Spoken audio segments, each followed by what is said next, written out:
Hello, my dear student. How are you? I hope you are fit and fine. I am also fine.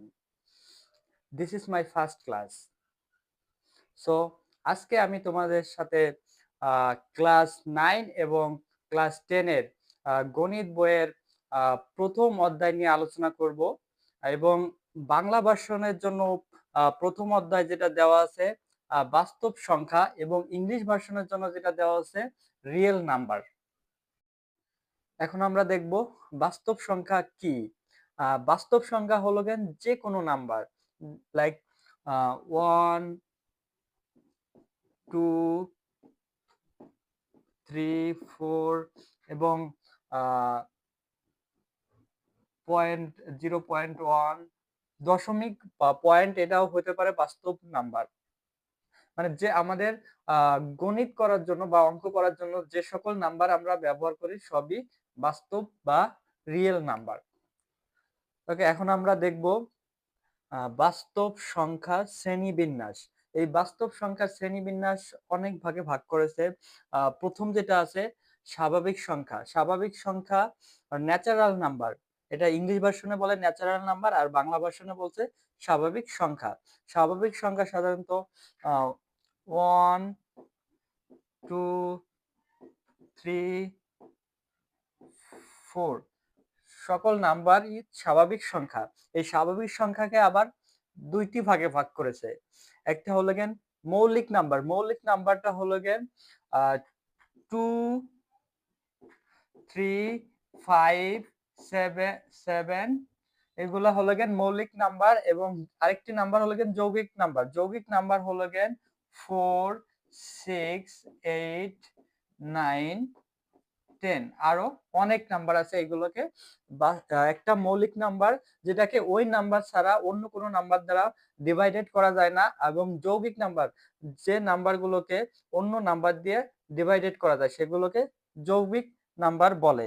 আর এখন আমরা যেটা দেখব তা হলো পূর্ণ পূর্ণ সংখ্যা বা ইন্টিজার। সো এখন পূর্ণ সংখ্যাটা হলো যেটা কোনো ফ্র্যাকশন বা ভগ্নাংশ থাকবে না, সেটাকে পূর্ণ সংখ্যা বলবে। এই পূর্ণ সংখ্যা আবার হতে পারে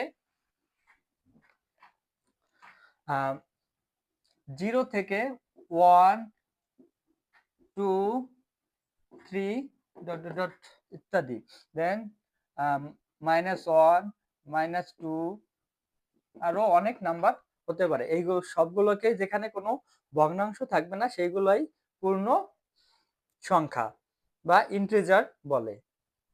এখন আমাদের যেটা আছে ভগ্নাংশ। ভগ্নাংশ সাধারণত পি বাই কিউ দ্বারা প্রকাশ করে।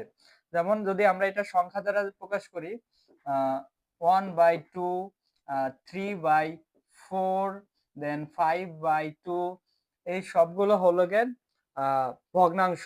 এই ভগ্নাংশকে আবার দুইটি ভাগে ভাগ করেছে। একটা হলো প্রকৃত ভগ্নাংশ আর একটা হলো অপ্রকৃত ভগ্নাংশ।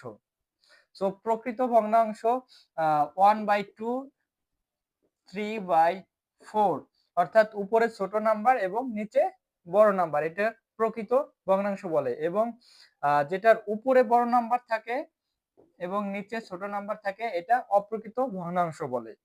দেন আমরা দেখব মূলদ সংখ্যা। মূলদ সংখ্যা সাধারণত পি কিউ দ্বারা মূলদ সংখ্যাকে বোঝায় এবং এখানে পি এবং কিউ পূর্ণ সংখ্যা হবে। পি এবং কিউ পূর্ণ সংখ্যা হবে এবং যেটার কিউ নট ইকুয়াল টু 0 এবং যদি আমরা নাম্বারে দেখি 3/1 ইকুয়াল টু 3। আমরা যদি দেখি এখানে মূলদ সংখ্যায় আমাদের এখানে ভাগফল আছে, অর্থাৎ আমরা যে কোনো দুইটা নাম্বারের ডিভাইডেড করলে যেটা ভাগফল পাবো সেটাই মূলদ সংখ্যা।